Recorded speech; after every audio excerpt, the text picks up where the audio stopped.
When we reflect back to where we were 5 years ago, I was talking to Scott Case, we couldn't have filled one table.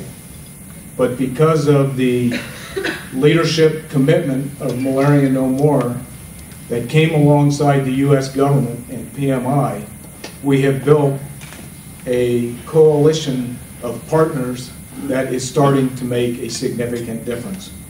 So, Mark, thank you for your personal leadership. Scott, on behalf of those of us in the room, please thank the board of Malaria No More. I was taught growing up that the good Lord didn't create anything without a purpose. Mosquitoes come pretty close. This morning, we are getting a crisp glimpse of the progress that's being made throughout the world, but specifically in sub-Saharan Africa, to control malaria. And I'm really proud of the role that the U.S. government is playing with our partners to make a huge difference. And I'm honored personally to be here to accept the Malaria Action Award. But we all know that it's my privilege to lead a pretty amazing team. We have three components of the team. There are individuals in all our countries, 2, 3, sometimes 4 individuals.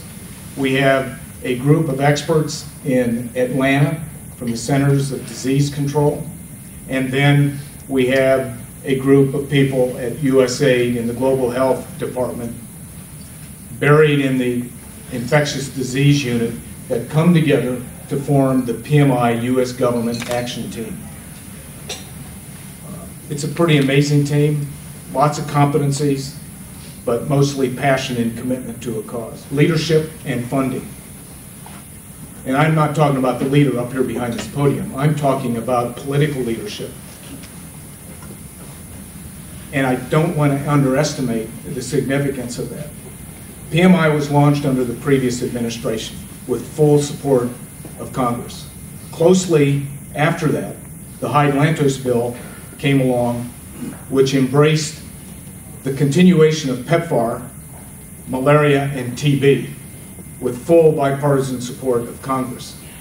And when President Obama and his administration came in, the Global Health Initiative was packaged with, and we look forward to building on what was started with PMI-1, Hyde-Lantos, and then continuing to improve the United States government's foreign assistance deliverable overseas through the Global Health Initiative. I'm really honored to have Congressman Don Payne and John Bozeman here, who have led from the beginning our congressional team in acknowledging that malaria is something that is significant. The United States must engage, is engaging, and funding it. And actually, we've delivered every penny that we said we would. And I attribute it to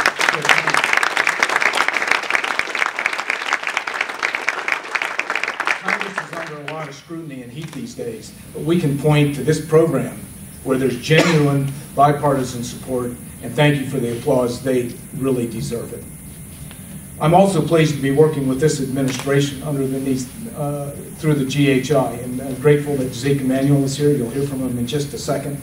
But when you look at what we're trying to do to integrate malaria along with HIV, maternal child health, TB, child survival, family planning, we really have the potential to make considerable changes throughout the world.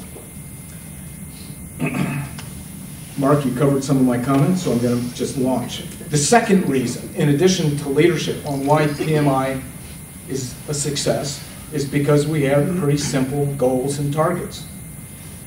We're targeting the most vulnerable population group, pregnant women, kids under 5, women of childbearing age, using 4 proven interventions.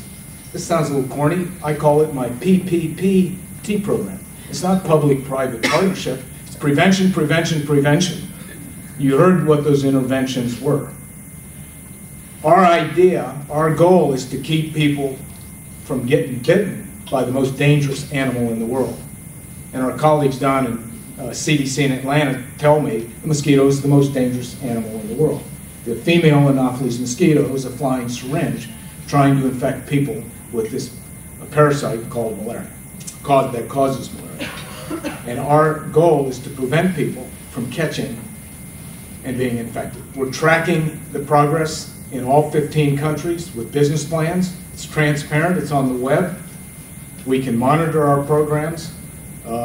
Every dollar, about 99% of the dollars so far have been committed and are moving. We're real pleased about that.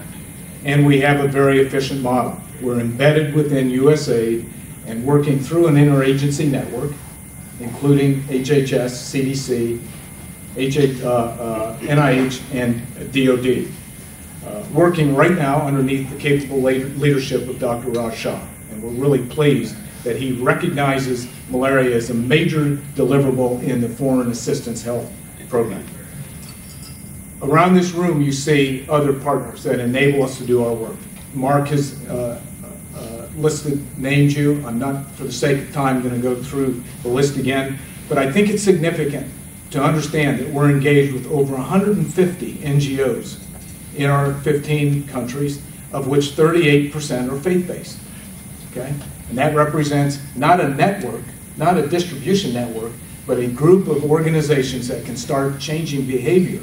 And as we look at commodity distribution, we also need to start changing the behavior of the communities, which is part of the capacity building and the sustainment strategy.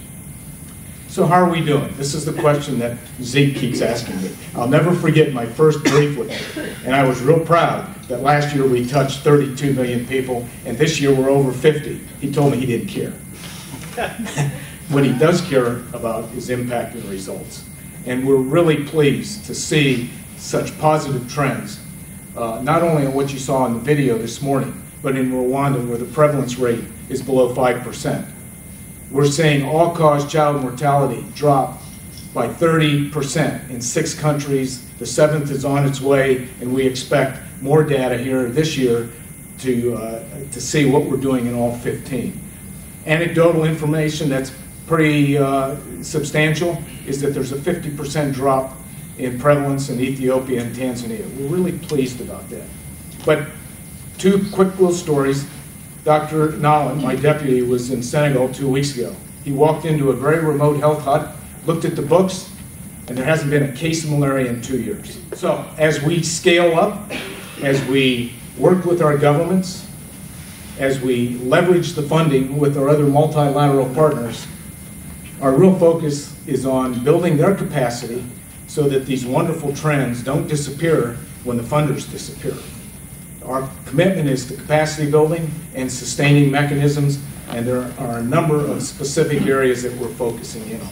Today, though, we're celebrating some significant accomplishments, and the tribute goes to everybody in this room.